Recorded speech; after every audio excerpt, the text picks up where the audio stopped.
Welcome, everyone. Hello. All right. Thank you very much. My name is Marie McGee, and I'm the director here of the Art Institute. And I want to thank all of you for coming. We are super excited to have Dyana here. So kind of what we're going to do today is we're going to have Dyana do her talk. And then after that, we're going to wander down to the gallery and see the most amazing art show ever. It's incredible. Oh. And what made that art show incredible, I mean, besides Dyana, obviously, is Jennifer and Susie are amazing and making the gallery look as beautiful as it is. So thank you very much. Thank you. I also want to thank Jay over here and Kathy over here. They're our techno volunteer. Thank God they're here, or we wouldn't know what we were doing. So thank you very much for being here, not just today, but all through the week, all through this time. Thank you. And I'm not going to say a whole lot of words about Dyana, but I am going to say that when I first saw her art, I was bowled over by how beautiful it is. I think I particularly like the way she does light. That kind of blows me away. After I started sort of sitting with her art a little bit more, I realized she's actually one of us. She is the person who thinks about art as a tool to show people the importance of conservation. And that is who we are here at the Desert Museum. We are here. Our guiding principle is conservation through art education. And that is who Dyana is. So not only are we super lucky to have her here, but she's just one of us, and that has been wonderful. So thank you for trusting us with your work. Thank you. And trusting us to make this talk work. So thank you so much, and I'm done talking. Okay. Off you go.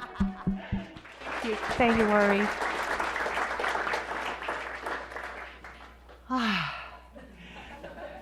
A long road to get to this point, and to look out and see all your beautiful faces just brings me so much joy. And so I'm just honored that you would spend a couple hours with me on this beautiful Saturday. And thank you to the museum. This is an amazing place. It's an important place.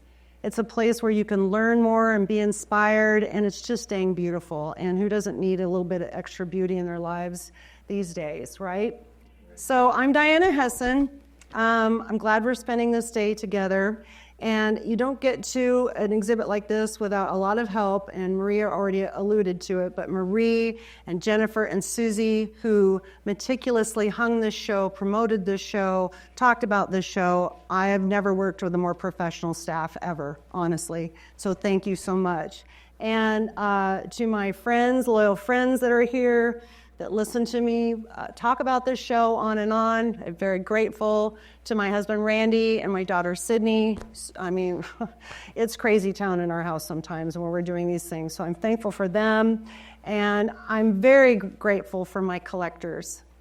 Those of you who have collected my work and blessed the work of my hands are what enable me to buy more paint and make more paintings and say more with my art.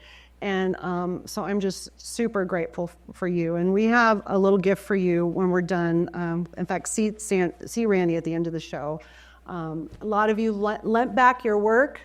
And I'm also very grateful to Bonner David Galleries in Scottsdale, who sold most of the work you're going to see today, and then had to call you up and go borrow your work back now that you're happy with it on the wall. And so that was a huge feat, and I'm very grateful for the efforts of Christy and Connor to get that done. Thank you. So enough of that mushy stuff. So let's see. Are you ready for an Arizona adventure? Yeah. Well, today I'm going to talk a little bit about how my life led to my profession, a bit about my creative process in the field and in the studio, why I love a good adventure, and how curiosity and discovery fuel my latest works.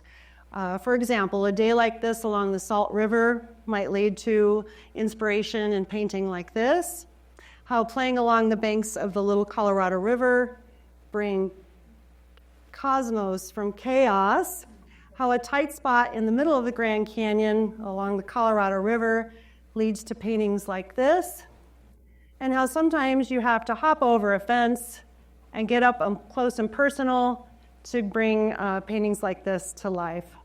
So I love a good adventure. But first, let's talk about a failed adventure. For those of you who have seen this talk before, I've tweaked a little bit, but this stayed in because it's epic. It's epic. So on a beautiful winter day in 2021, my husband and I, in our Jeep, decided we would go to Morristown and drive to Castle Hot Springs. Castle Hot Springs is one of the first resorts in Arizona. If you know it, it's beautiful. It's very pricey. Save your pennies. Try and go for an anniversary or something. So we took the way that tourists would have gotten there 100 years ago. We started in Morristown. They would have taken the Santa Fe train to Morristown, and then they would have gone the 24 miles on a dirt road to the resort. So we did that. We had a great day. We were four-wheeling. Everything was fine, but we still had daylight left.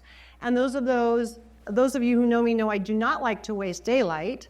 So we decided we would go on to Crown King, which is a little gold mining town up in the Bradshaw Mountains. There's about 100 people that live there. It's the site of a lot of mining claims, and I always heard that they have a saloon there. We can get a cold beer, and I wanted to go. And not only did I want to have the cold beer, but what might grow and bloom there. I'm always curious. So we did that. Here we go. And this is how it went.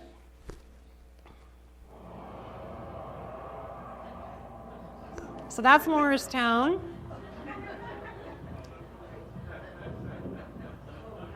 Not too swanky, but now just a nice dirt road. Who loves a dirt road?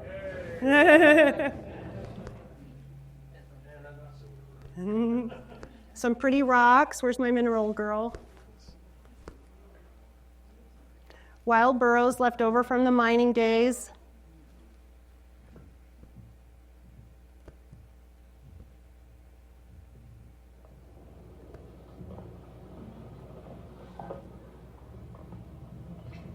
But still, the road is not too bad. Just got a little narrow.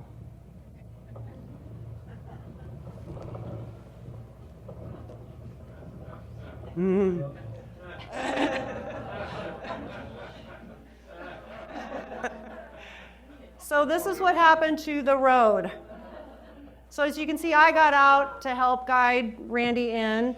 So that phrase there, "You're doing a good job, honey," that's what I say to my husband when I'm like scared out of my wits that we're not going to turn around. So it's our little joke between us. And now there's not enough room for everybody, so we have to do some backing up and going forward. But there's still a little daylight left. We might get to Crown King. And then That's where the trouble is. done. So a gentleman in front of us tried to go, and there's apparently I'm gonna wait here more. a big rock down there, and he broke his drive shaft. I don't even know what that is, and his tie rods. I think that's pretty serious. And now it's a party. So we waited and waited. Maybe they'll clear the truck off the trail and we can keep going. Well, when we got to finally keep going, then we discovered this was the rock that everyone was having trouble with.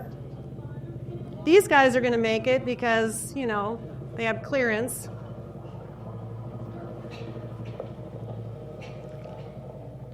Safe and sorry. We know we can make it going back the other way. It's just in the middle.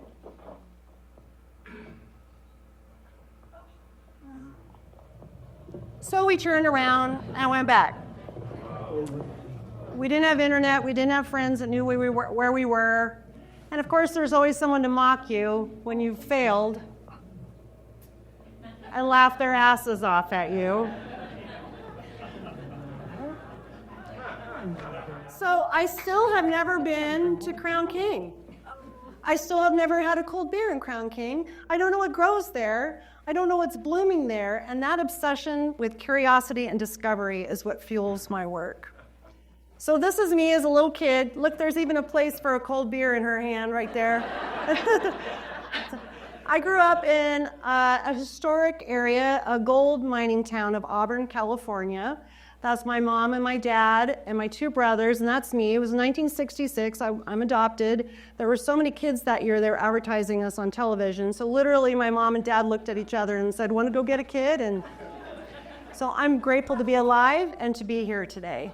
My brother in the front went on to become an environmental toxicologist at UC Davis. My dad built him a greenhouse, and we had worm beds in the backyard, so we were a very plant-centric family.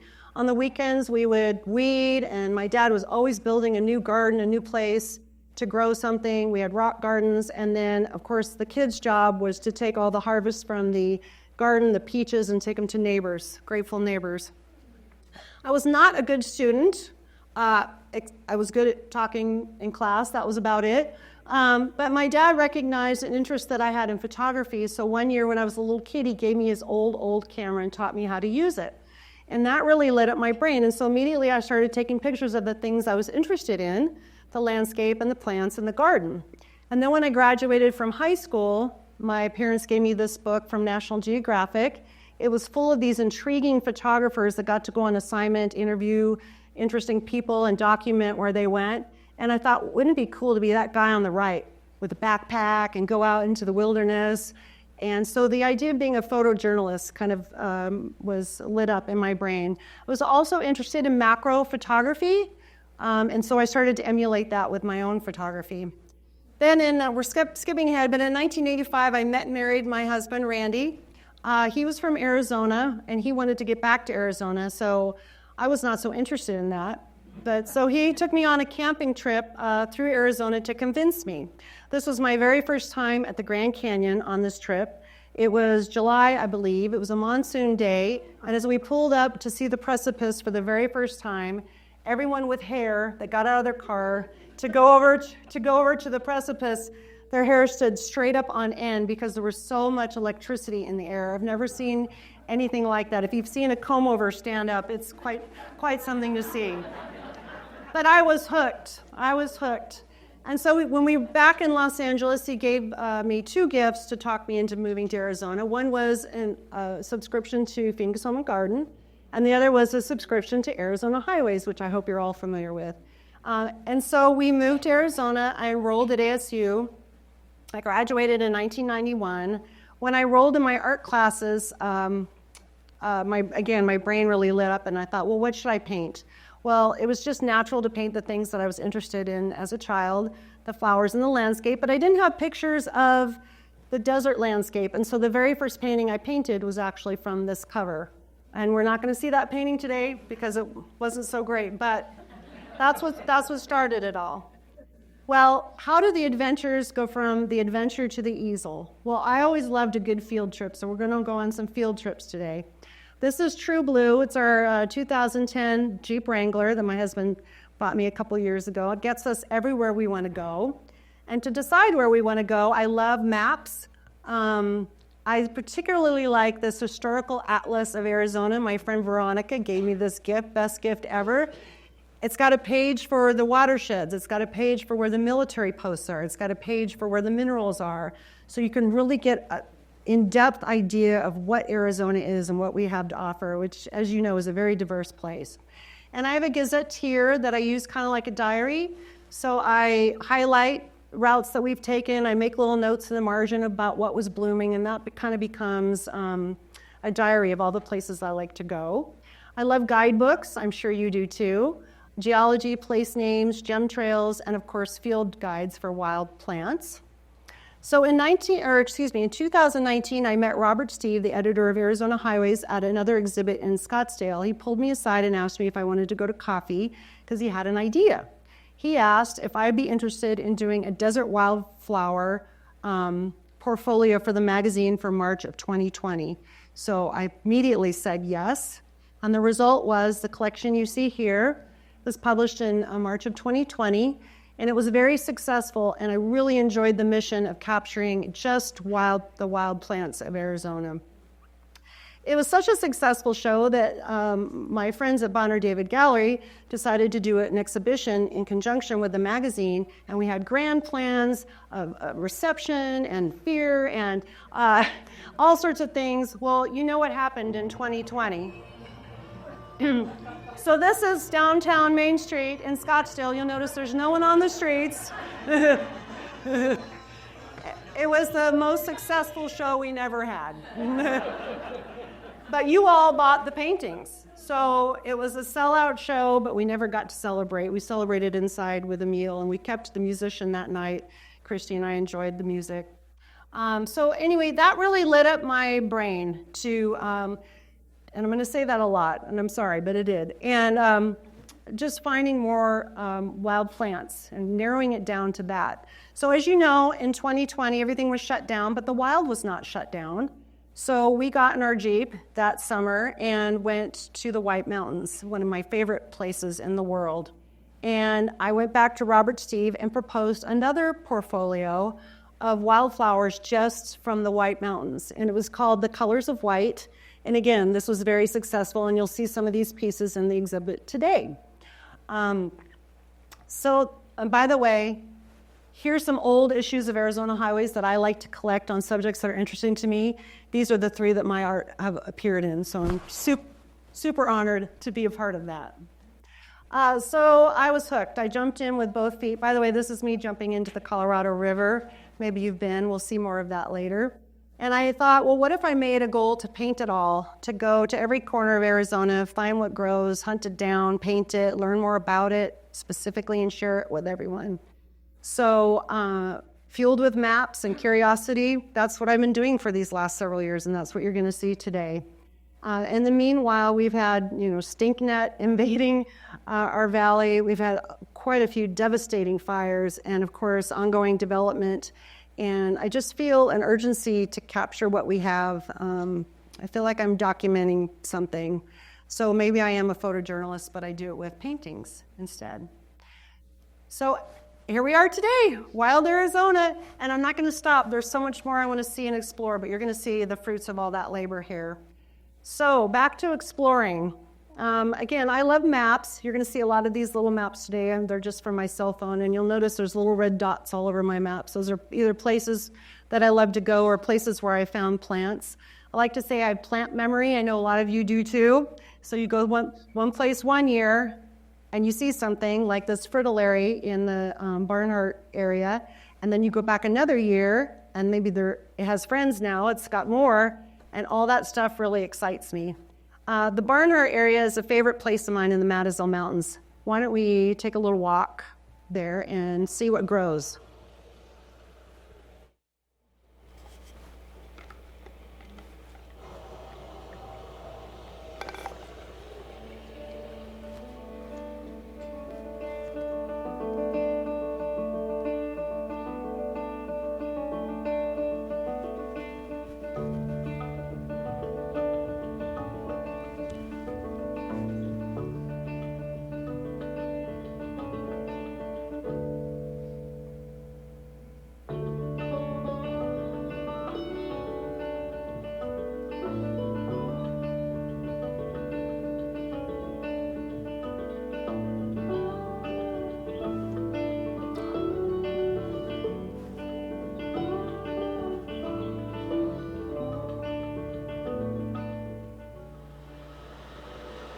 Yes, there is water in Arizona.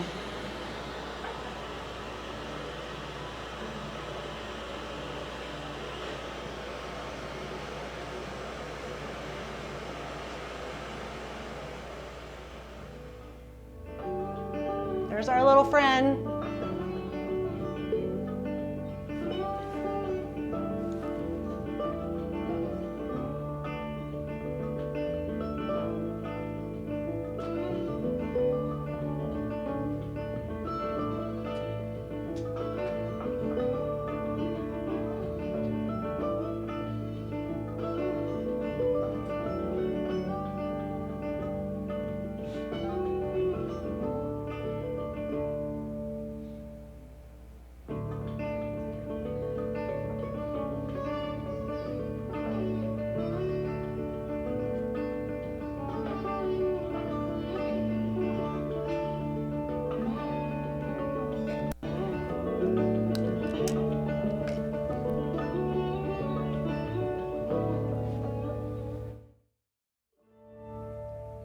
Would you agree that that's a beautiful place?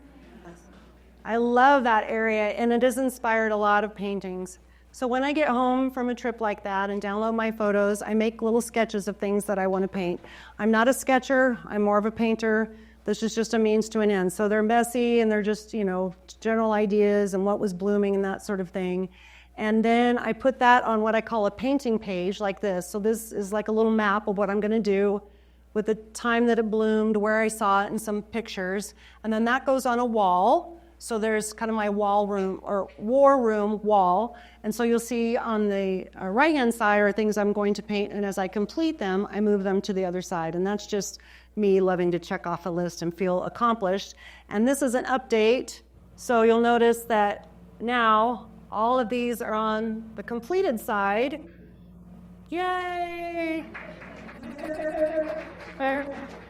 And then for now, that side's empty. Yes.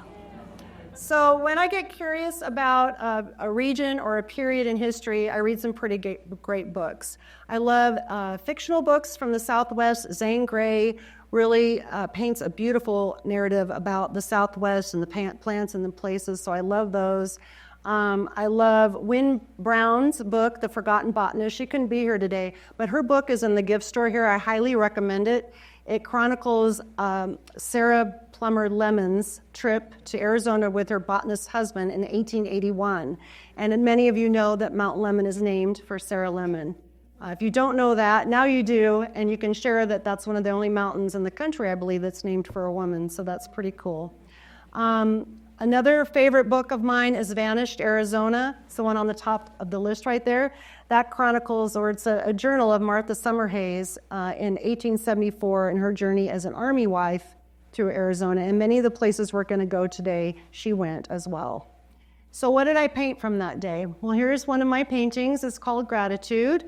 It's sago lilies, fall scarlet, and guess what? Lemons, butterweed, so named for Sarah Lemon. Isn't that cool? Comes full circle. This is another painting I painted from that day. I love the juxtaposition of the agave with the sago lilies. This is called The Gathering. The sago lilies were interesting. The bulbs can be harvested and eaten, and it's really what kept a lot of our early settlers alive, for eating the bulbs. In fact, if you really suffered and you really wanted to brag about your suffering, you would call yourself a bulb eater. And then here's, wait, let me go back. No? Okay. Here's, finally I got around to painting the waterfall, or painting the fritillary, and it's called Waterfall because to me it kind of feels like a waterfall. And for some reason it missed one. Okay. Oh, there it is. This is called the Celebration of Thunder. It's a bitterroot. Bitterroot was noticed by Meriwether Lewis, who collected the plant on July 1st, 1806 at Traveler's Rest in Lolo, Montana. It also grows in Arizona, although I haven't seen it out there on that trail since this day that I gathered it. The Indians would boil it up and eat it. He did as well, but he thought it tasted bitter, so that's why we call it bitterroot. It's named a Celebration of Thunder because it's believed that the plant is most potent around New Year's, which is traditionally celebrated by the Blackfeet tribe on the first clap of thunder during the first rainstorm. So that's why I named this a Celebration of Thunder, and you'll see that today. And then my new discovery this year was this little flower called Arizona Blue Eyes, and it's named Truly Blue because, as Lady Bird Johnson Wildflower Center says, in arid parts of the Southwest, truly blue flowers are uncommon. So I love this little painting, and you'll get to see that today. So let's go over the hill and show another favorite location near the historic Doll Baby Ranch along the East Verde River. This was Mother's Day 2024. It was the first time I went up there. You'll see the grinding stones there. It's cool to sit somewhere where women probably sat years ago and did their work and probably gossiped about so-and-so and such and such. And so that was really cool to find those. And then since then, I've been back up a couple of times with some of you here in the audience with the Native Plant Society, Arizona Native Plant Society, and with senior research botanist Wendy Hodgson, who's here today. I'm so glad you're here, Wendy. And this is us on a collecting trip, and there's Veronica, and Wendy always has something to teach us, and so we pay attention. And she was collecting that day, and then there's the group from the from the Native Plant Society. And there's Wendy with all her spoils on her back, smashed between newspaper and cardboard. And so the next group of paintings I'm going to do is all from that hilltop. There's a lot of things that grow up there, and I'm excited to capture that in the next bit. But at the base of the hill, this is what caught my eye on Mother's Day of 2024, and you'll see this painting today. So this is a antelope milkweed and a juniper hairstreak butterfly, just having a good old time. And so I created this painting. It's called 1,000 Words because sometimes moments like this are just bigger than life to me, more than 1,000 words. Milkweed is a very important plant in our system. There's over 30 species of milkweed in Arizona. And we'll see a little tiny variety later, but you'll notice that this one was quite big. And this area has been disturbed by Native Americans, ranchers, bovine feet for many, many years, and that actually is what makes these grow so well in this area. And this is one of these special paintings, and you'll see this today, where I've hidden my Jeep in the painting. So maybe you'll find it when you go see the painting today. So now let's go on to the Grand Canyon. In May of 2006, Randy and I, along with my sister-in-law Candy, hiked the Grand Canyon for the first time, and it was life-changing. And I've been in and out many times since then. I also enjoy Havasu. I'm sure some of you have been down there as well, to the beautiful blue waters. Here I am pointing out a monkey flower in the beautiful blue waters. And then in 2022, we took a 10-day rafting trip from Lee's Ferry to Diamond Point. If you ever have read Kevin Fedarko's books, which I highly recommend, he mentions a guide named Harlan Tanny. He's quite famous. Anyway, he was our guide, so we were in good hands, or were we?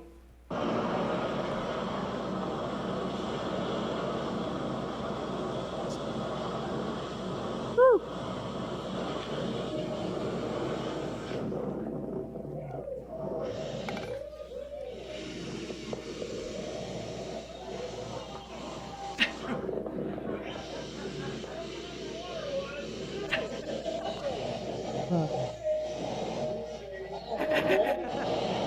That's my husband. What I didn't know is one of the guides, who's now a friend, had me by the scruff of my neck, so I wouldn't, because I was filming, and so, yeah. So that day, our lunch break was at the confluence of the Colorado River and Tapeats Creek, and let me just show you that little pretty stop, and that will explain the next painting.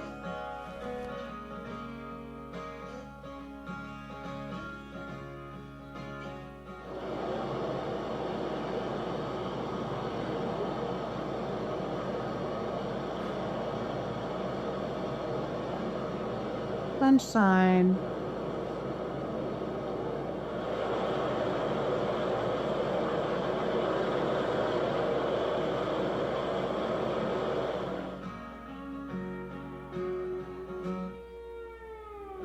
And there's our little monkey flower again.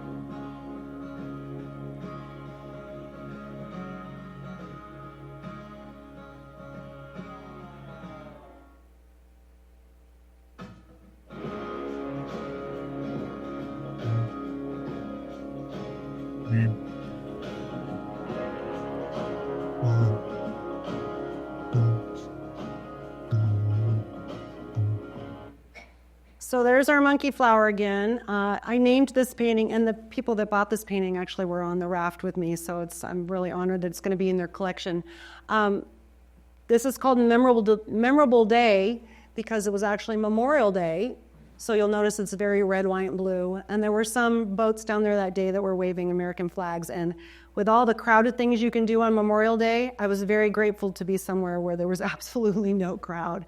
By the way, the confluence here is really rich. It has scarlet monkey flowers, which aren't that rare, but it's a place where it supports canyon tree frogs, ferns, fish, all sorts of special species. And you can only get to this spot 134 miles down a raft from Lee's Ferry or an 11-mile hike from the north rim of the Grand Canyon. So it's always a pleasure to see something like that. So since we're in the vicinity, let's go over to Williams for a minute. And let's go to the top of Bill Williams Mountain. The top is 9,000 feet. There's a fire tower up there. There's also a lot of ladybugs. For whatever reason, ladybugs in Arizona like fire towers. Have you ever noticed that? But what grows up there in abundance in July are these penstemon, firecracker penstemon. So this is called Arizona firecrackers, and there's a hairstreak butterfly. And our Army wife, Martha Summerhays, had an affection for Bill Williams Mountain. She said, "For some days, Bill Williams was the predominating feature of the landscape. Turn whichever way we might, still this purple mountain was before us. It seemed to pervade the entire country. It took on such wonderful peak colors at sunset. Bill Williams held me in thrall until the hills and the valleys and the vicinity of Fort Whipple shut him out from my sight. But in spite of his name, I loved him for the companionship he had given me during those long, hot, weary, and awful days." Martha Summerhays, 1874. So it's cool to think that she found such joy in the mountain, as do I. So now let's head down the hill from Flagstaff. Let's get on Lake Mary Road and go to Mormon Lake. Does anyone know where that is? So Mormon Lake is the largest natural lake in Arizona. It is 4 miles wide and 7 miles long when it's full, but it's rarely full. And I used to go there as a young woman when Randy brought me to Arizona, and we would camp. And there's a road that goes around the lake, and there's stores around the lake, and there's a little restaurant, but no lake. And I'm like, what's the deal? There's no but this particular year in 2023, it was full. It's only fed by runoff, and that's why it's only full when we have a lot of snow or a lot of rain. So our Army wife also came through here on her tour through Arizona, and she said this. She went to the only other natural lake in Arizona, Stoneman Lake, which is 20 miles from here, but it has this very similar look. She said, "Our camp was as beautiful as could be beyond description and lay near the edge of a mesa, whence we could look down upon a lovely lake. It was complete surprise to us, as points of scenery were not much known or talked about in Arizona. Ponds and lakes were unheard of. They did not seem to exist in this drear land of arid wastes. We never heard of water except for the Colorado and the Gila, or the rivers and the tanks and the basins and irrigation ditches of the settlers. But here was a real Italian lake, a lake as blue as the skies above. We feasted our very eyes and souls upon it." So that's why this is called As Blue as the Skies Above. And the wild irises aren't bad either. So now let's head down the road towards Strawberry and Pine. In fact, let's run into Pine and get an empanada at the pie bar. Hardscrabble Road, Mesa Road, is one of those roads where you can probably walk faster than you can ride along in a four-wheel drive car, and so often I do that. I just tell Randy, just stop, let me out of the car, and I'll meet you at the top or the bottom. So I did, and on this particular day, I spotted something blue, and here we have a McDougall bluebell. It was the first one I'd ever seen. And I thought it was so lovely and graceful, so I painted that, and I called it Something Blue in honor of that beautiful little poem that we say when brides get married. And just down the road from there was this discovery. This is a spiny star cactus, and I call it On the Ball because the U.S. Forest Service describes this cactus. It says, "Imagine a group of whitish tennis balls with spines." So this is On the Ball.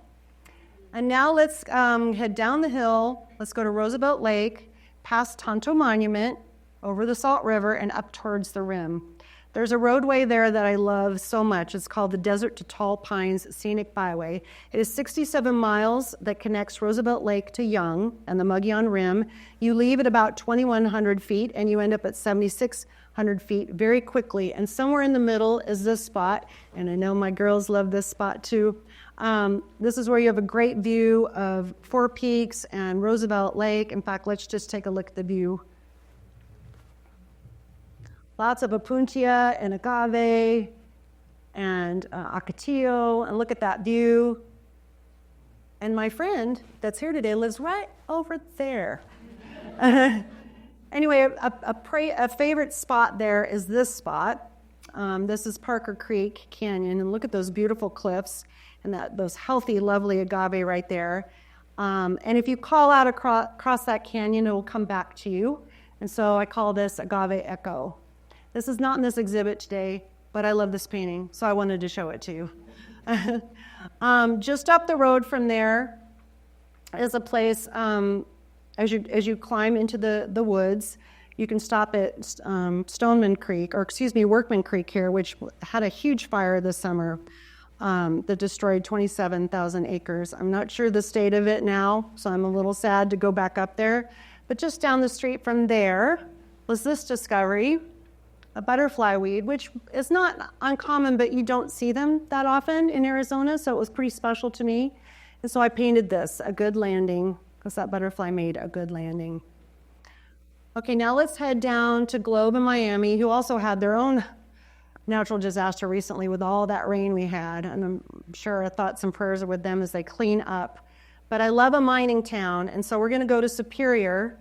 Superior used to be called Pinal. Pinal used to be called Picket Post, and Picket Post used to be Tordillo Peak. So let's learn a little bit more about this area.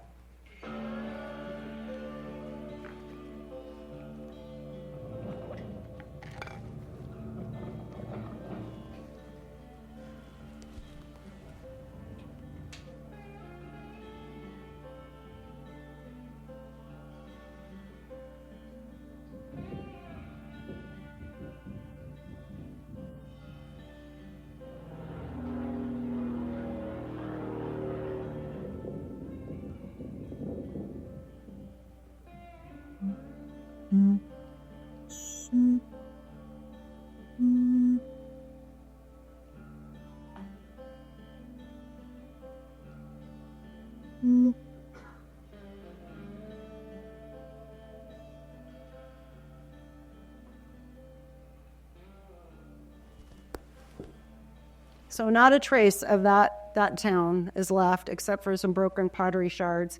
But it's a beautiful area. I love to hike in that area. So back to our army wife, poor Martha.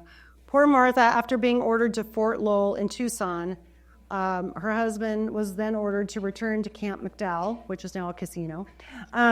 They stopped at Florence and hired a private conveyance for the rest of the trip. They traveled at night. The driver took a wrong turn and ended up at Picket Post in the middle of the night. And Martha writes, "I nearly collapsed with discouragement. I looked around at the ruined walls and crumbling pillars of stone, so weird and so gray in the drying light, it might have been the worshiping place of Druids.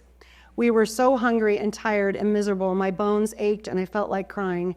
We gave the ponies time to breathe and took a bite of cold food for ourselves. Ah, that blighted and desolate place called Picket Post. Forsaken by God and man, it might have been the entrance to Hades." Well, I love Picket Post Mountain. I mean, look at how beautiful it is. It's stately and wonderful. By the way, that you can hike to the top of it, and I have. And there would have been a heliograph station up there during the Indian campaigns. But I just love the structure of it, and you might recognize this piece. Where are my collectors? So that's why this is called Superior Architecture, because God willing, that mountain will always be there. And I love the globe mallow that bloom in that canyon in the spring. And Superior, by the way, is a nice little mining town that's getting cooler by the minute, and you can get a cold beer there. So across the street, across the 60, is the site of another great discovery. Just beneath King's Crown Peak in Comstock Wash was the site of the richest silver mine in Arizona, producing $42 million worth of silver ore between 1875 and 1900. But enough about the gold. Look at those pretty flowers. What are those? Well, those are fringed red maids. And so I painted them, and I put Apache Leap and the little bit of Superior in the background. The miners probably couldn't care less about those flowers, but they should have, because if you're hungry, you can eat them. So there's that. So now let's go to my neck of the woods, the iconic and legendary Superstition Mountains. I love the Superstition Mountains. Over the years, I've spent a lot of time on top of the mountains, inside of the mountains. And each spring, I like to go there, especially with my friend Veronica, late spring, late in the afternoon, where the light comes through the petals of the flowers and everything just glows. That's my favorite time to view my subject matter. And so that's I painted a lot of things from that area. Unfortunately, there's been a couple of huge devastating fires out there in the last couple of years as well, so I'm concerned.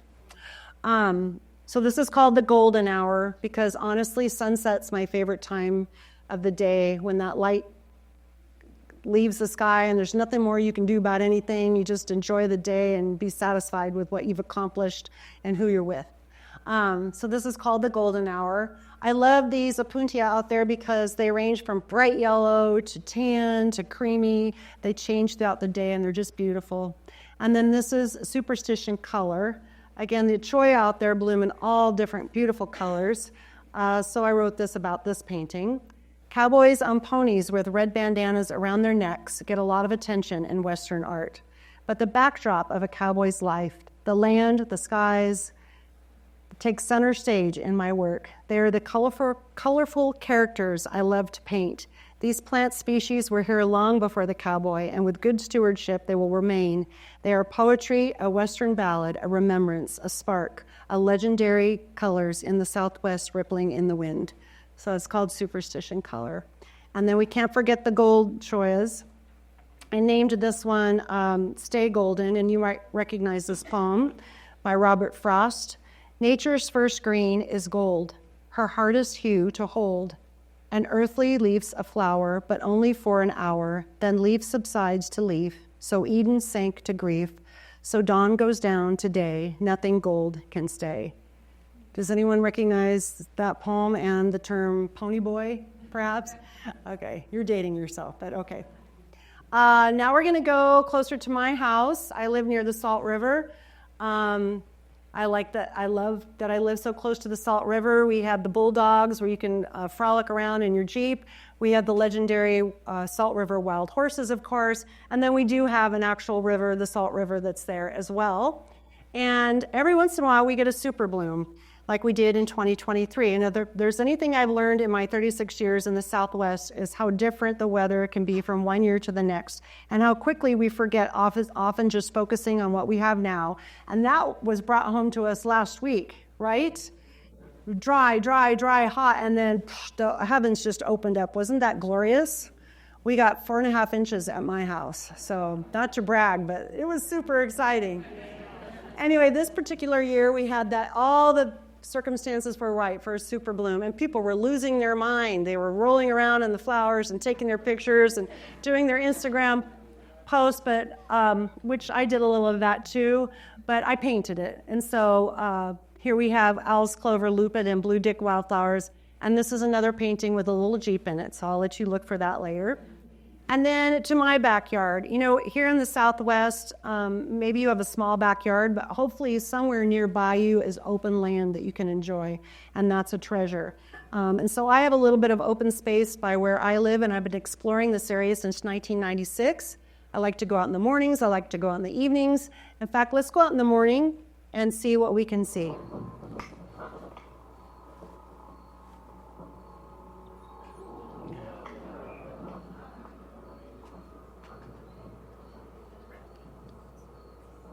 So I was just walking along, taking pictures for the Slacks because they wanted a special painting. And I heard a noise in the bushes and looked over, and there they were. So what I'm told, and correct me because I know there's some really smart people in the audience, is that those are two males fighting for dominance in that area. And so that was pretty cool to see. So I wear boots when I go in that wash now. But what I was really out there to do was to stock these flowers, Sacred Datura, which are super common in the Southwest. However, I have never seen these out there since then. So that's just how it is. I mean, it makes me sad, but I'm hoping they'll be back someday. And the result was this painting, Arizona Cornucopia, which I'm really grateful my collectors let me borrow, and you'll see that today. Because that year, with all that rain, there was an abundance in the desert. And this was September when all that was happening. So about like now. There were frogs crawling out of the ground. I mean, they were so happy. And then I like to take evening hikes out in my neck of the woods after a long day in the studio. And again, some years there's lupin out there, some years none, but you can always count on this little flower, the tuberosa. And again, if you get hungry, you can eat these. They're edible. They taste like cucumber. Veronica taught me that. And by the way, and so that's the painting that resulted. So it's a wash with color. And I think this is what happened this week in the same wash. Isn't that great? I love it. So that beautiful painting came from this seemingly uninteresting area. I love that painting. And then some days I go and I just sit a while and I wait for the sun to sink. This area of the Sonoran Desert is a big, beautiful, diverse background for all of us to enjoy and protect, and it's where my heart is.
So that's why I call that where the heart is, because my heart really is there. Thanks, guys. Thanks. It's not over yet. We're almost done. I just have a few more places to show you, if you don't mind. We have some beautiful saguaro in our neck of the woods as well, but they have really taken a beating over the last couple of years. In 2020, the bushfire off the 87 at the base of Four Peaks, a human-caused fire, destroyed 186,000 acres of prime saguaro habitat in the Tonto National Forest. These saguaros were 100 to 200 years old, and they were obliterated just like that. I'll never see it the same in my lifetime. So we have some pretty devastating fires, but I've joined efforts with an organization called Natural Restorations, and it's a veteran-run organization, and they replant scar areas, burn areas. So I've begun work with them, and if you're interested in doing that as well, I would encourage you to check them out. But of course, I love painting saguaros, and so this is called Beeline, Saguaro and Sky, and you can read more about that in the little book we're going to have today, and then it's also on exhibit. I'm grateful to my collector that allowed us to borrow it back. Now let's go to town, so to speak. Who recognizes this spot? Anybody? Well, it's the iconic Camelback Mountain. If you've ever spent time in the more populated cities of Scottsdale or Phoenix, you've undoubtedly seen our famous icon. But my favorite view of Camelback Mountain is from Mummy Mountain, just across the way here. And I painted this. The large plots of farmland that were once here before all the houses were irrigated from the Verde River with redwood plumes that came all the way from the Verde River, and that's why it's called Paradise Valley, because it was thought that it would attract farmers and it would be this lush green area. And then for the brittle bush, that's such a common wildflower, isn't it? We kind of take it for granted. But Native Americans counted on it. They used it to treat headaches, joint pain, and wounds, and the stems were utilized to produce clear resin for glue. Anyway, so I painted it without all the houses, and my lovely collector is here today, and I'm thankful for that. It's one of my favorite pieces. And it's called I'll Be Back, and that's just because I'm silly, for Camelback Mountain. I want to take you real quick up to Havasu National Wildlife Refuge, where we find these strange and wonderful creatures. I have often described my botanical subjects as actors on a stage, and in that spirit, I would describe the ajo lily as a tall, graceful fashion model who likes long walks in the sand and stormy weather, but she also is elusive, difficult to cultivate, and goes missing for years at a time. In a good year, these plants can stand up to 6 feet tall, and they're quite remarkable. So this one's called, her name is Lily. Okay, southbound, down to your area. Here we go, Catalina State Park. You guys probably know this waterfall. There's Veronica.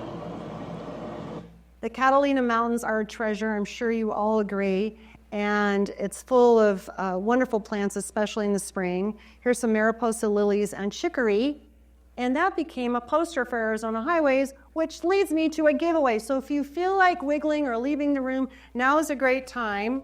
But I wanted to know, Randy and I will be celebrating 40 years, a 40-year wedding anniversary this month.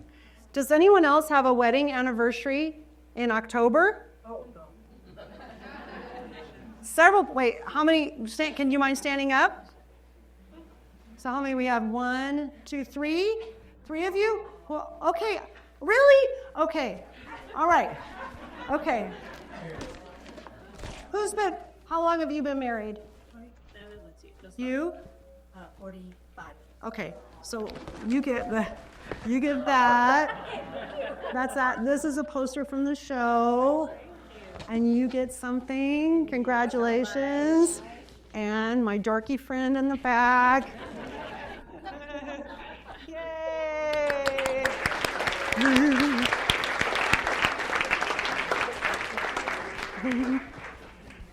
All right, back to the Catalinas. So I love the hedgehog cactus. It's a faithful flower in the desert. Every part of this plant glows. I have painted it several times, but this one's called the Queen of the Foothills because to me it looked like someone had discarded a ruby crown in the desert and walked away. It was just glowing brilliantly. And so that's called the Queen of the Foothills. And then let's go down to Patagonia. I love Patagonia, where the rolling hills meet the Sky Islands. And down there we have the historic town of Patagonia, and we have Patagonia Lake, which is a reservoir on Sonoita Creek. And this scene really enthralled me one day. The hillsides are covered with this particular yucca, which is not up in the valley. And by the way, all these boys end up jumping in the lake. They didn't have a cell phone. They were just having a great time, so it was a great day. So I painted this. This is called Shimmering Light, Sierra Madre Yucca and Patagonia Lake, and I really love that painting. Excuse me. So there's another really cool canyon down there. It's kind of boring looking, but it held a really special surprise. So let's take a look at that.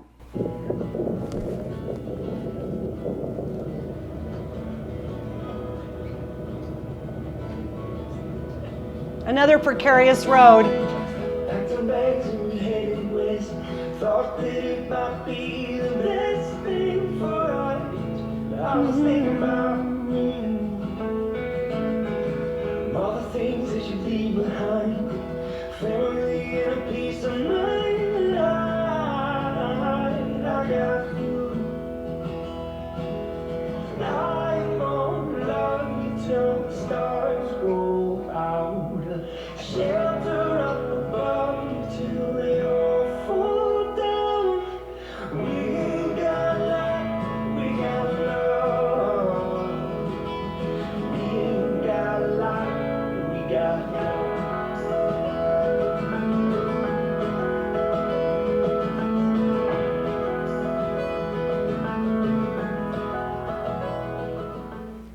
Aren't those pretty?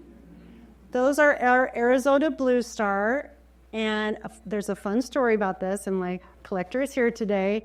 So I had a collector that reached out. He wanted to do something special for his wife. They've been living in the East, and they were finally returning to the West, to the Tucson area, which he loves, and he wanted to do something special for her. So I came up, I wanted to paint this so badly, and I came up with this composition for him, and I always try and include the date when the flower bloomed when I saw it, and he wrote back to me and said, "That's our wedding anniversary." I'm like, oh my gosh, this is meant to be. And to me, that bouquet of blue stars looks, I can picture a bride holding those as she's coming down an aisle with the streamers on the sky. And so that was just a very special commission. And my collectors are here today, and I'm very grateful for you. So let's go over to Tubac. Near Tubac, there's a sandy canyon. I can't remember what it's called, but Veronica and I were exploring that area one day, and we noticed all these beautiful flowers along the river and along the roadway.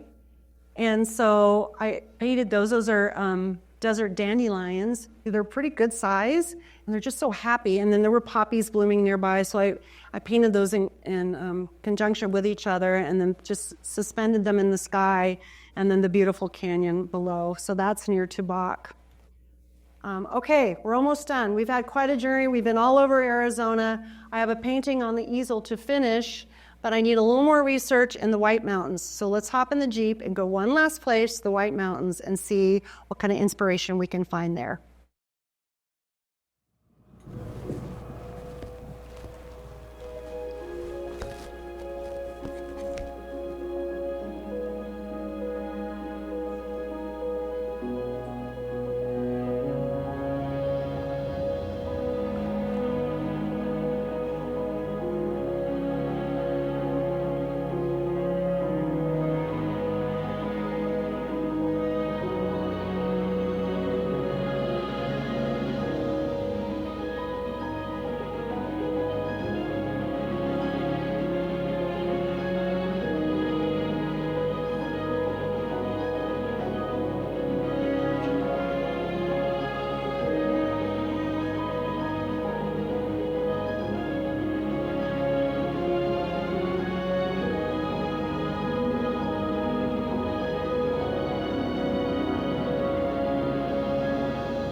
Thank you.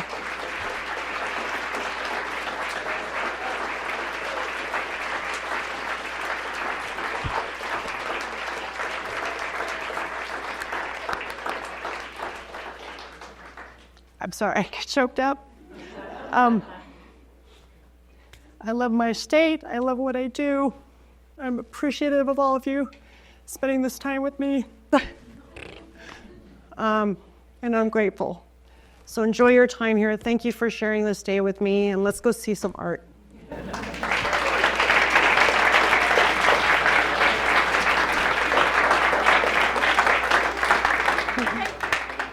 not crying. You're